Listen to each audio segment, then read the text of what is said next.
Hey Starshines, I'm Sylvia Moonbeam. Welcome back.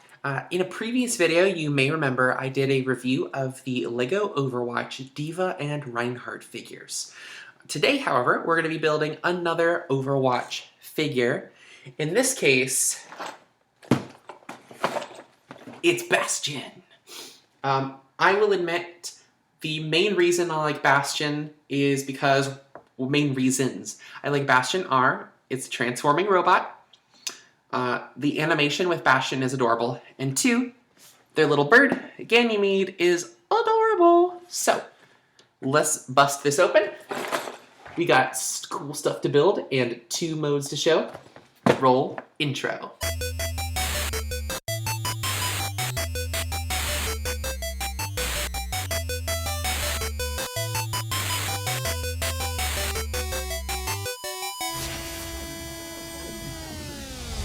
Alright, this set is so big that all 602 pieces have to be split up into 4 bags.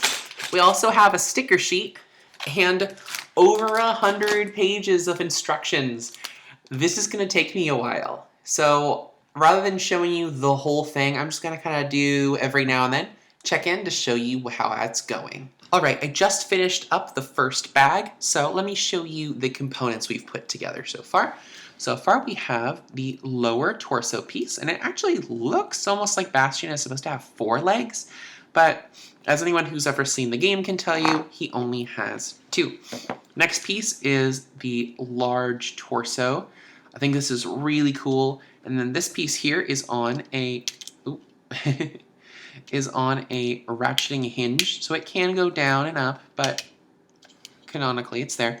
And this connects with a ball joint that way. So this is actually really cool because it's able to turn 360 degrees and has a good amount of friction to it. It's not loose. It's not going to turn by wiggling it. So that's really cool. It does have a port here for the machine gun, which we'll be building later on. I believe that's in bag 3. We also have some actually fairly well built up chest plate that's going to fill in this gap here. And then the head is really cool because it just plugs in here.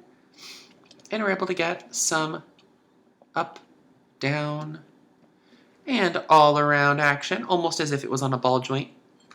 And of course, you may be able to tell that Bastion's eye is transparent blue, same as the light here on the front of the torso. But what's really cool is if you've seen the Bastion animation, you'll know that when Bastion goes into his angry mode, that is a very bright light. Alright, I have now turned off the lights. Let's take a look. Look at that. That is through a piece of transparent blue plastic. I'm holding this about 8 inches from the wall and it's able to shine like brightly enough that I can read. That's surprisingly bright. Like it's even causing lens flare. That's kind of neat. Alright, we just finished up bag 2. So we have just built our nice big old thighs and these knee plates. Now the knee plates are symmetrical, so I don't have to make sure I attach them both correctly, but we're just going to attach those directly on the knee port. As you can see, for both knees, we're using these caution stickers as well as the green stickers with an arrow. I don't really get why this couldn't be a print. LEGO recently has been doing a lot more stickers lately, and it kind of bugs me. But we're just going to click these plates down, and bam, we got our thighs. And now we can properly attach them to these double thigh joints. Boosh. Boosh.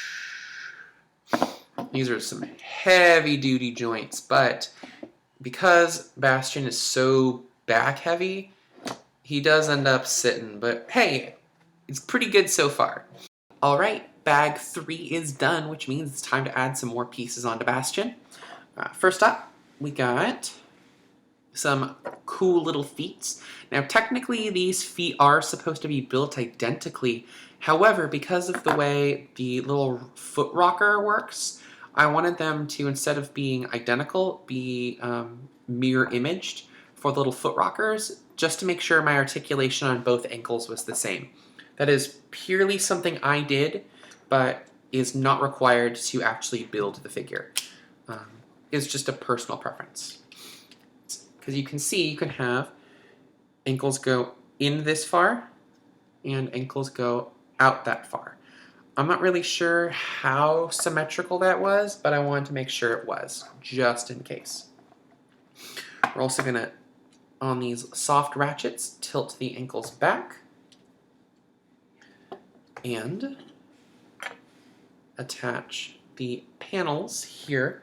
We want to, of course, make sure that the panel pieces with the little slots are on the outside. So I'm just making sure I have the right ones. And I'm connecting those onto my feet. Now, you may be noticing that before I flip these in, my knees aren't bent right, which means I need to come in here and bend these knees. There we go. And so what's really cool is because of the way it's built, the knees themselves can still bend, which is really cool. And then we have the double hinge on the thigh, both to help support all the weight and to make sure that the pieces don't potentially snap, because this is going to be a very load-bearing joint. That is looking really cool. This is my live reaction. I'm putting it together as you're seeing it. That's cool. Okay, last but not least, we have the cool machine gun.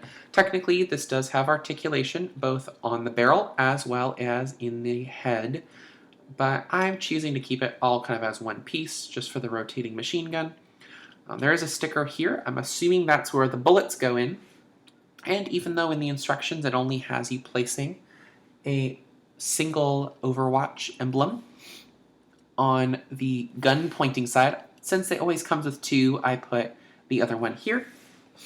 And as you would expect, this piece goes right into Bastion's back and then folds up nice and flush. Look at that. That is looking really good so far. All right, I just finished putting together all the stuff in bag 4.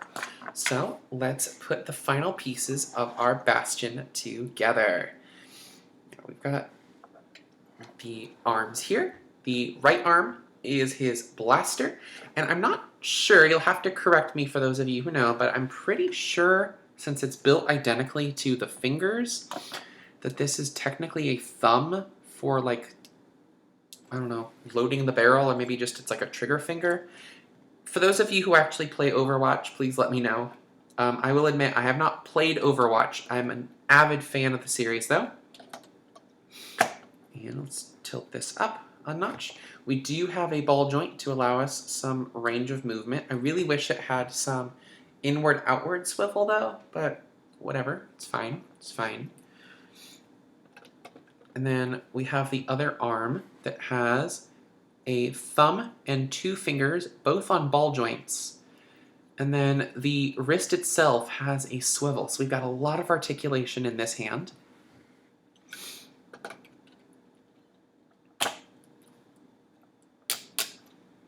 Now, you may be noticing that we've got some bare shoulders here. So, of course, we've built the pauldrons, the shoulder armor. Those are called pauldrons. And they are identical, so it doesn't matter if you swap them or not. But those are going to click in to each shoulder. These look really cool. And then last but not least, this is kind of a small build, but I'm glad they included it. We have Ganymede, Bastion's little birdie friend, who can sit right on Bastion's thumb. There's a little stud for Ganymede to sit on. It's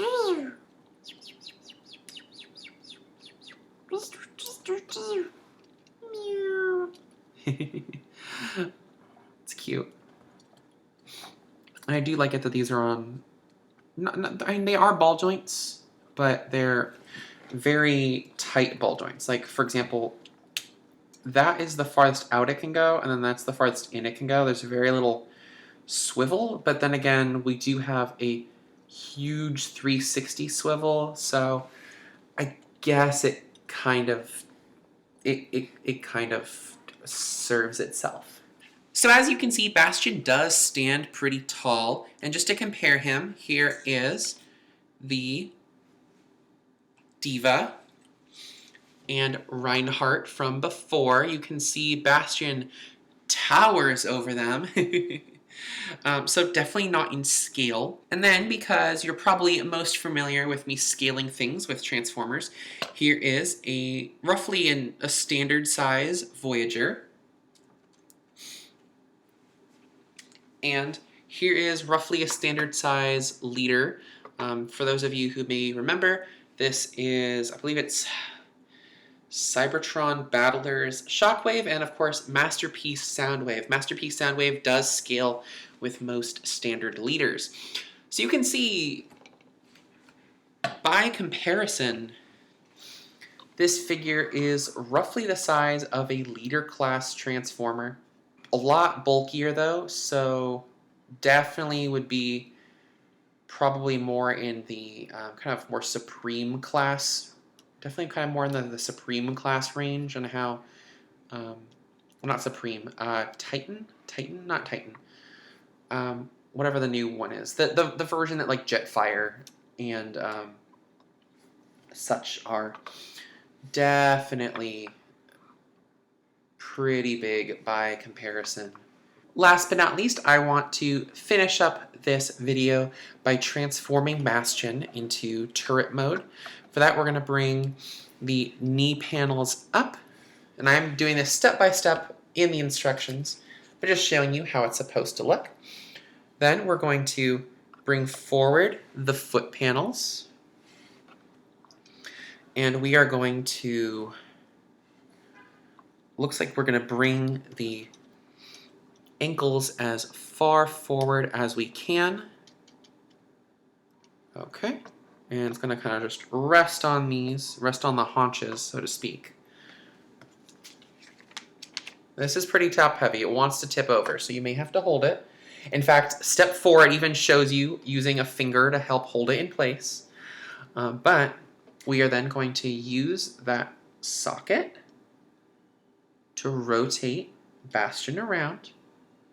It actually looks like we're supposed to tilt him up. So let's do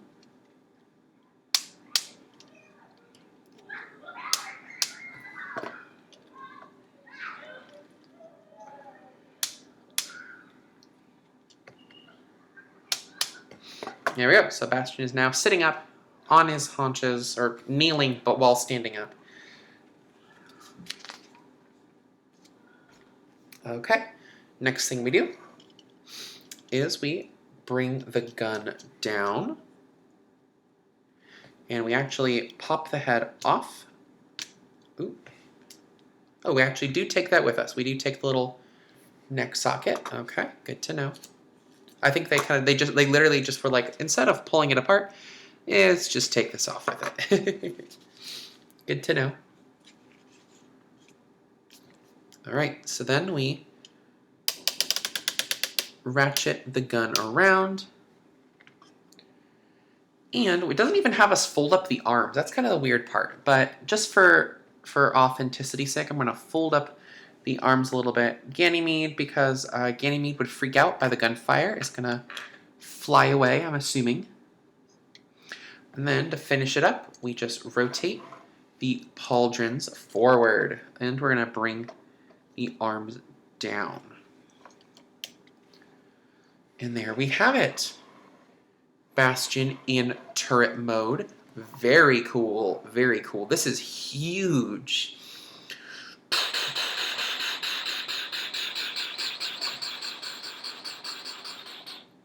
For comparison, here is Cyber Battalion Shockwave again.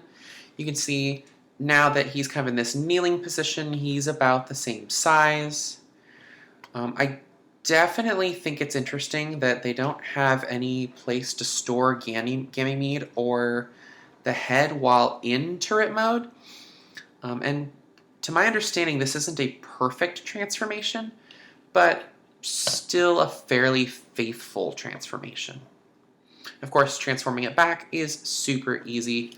We're just going to flip the pauldrons to the side. We'll rotate out the arms again. And we'll put away this big ol' scary gun.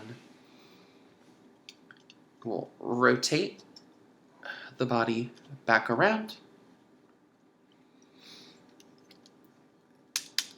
Extend the leg. And then flip everything back where it belongs.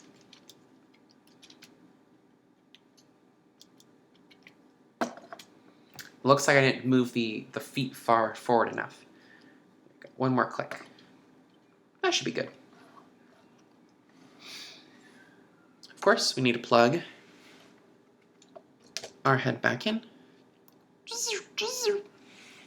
And now that Bastion is back in his peaceful mode, well, Ganymede is happy and wants to rejoin his friend. Chip, chip. Thanks so much for joining me for this LEGO Overwatch Bastion build. If you liked this video, please leave a Lunar Laser Like and consider giving a Starshine subscribe and hitting that Moonbeam bell. Until next time, I've been Sylvia Moonbeam, and see you all next time. Bye!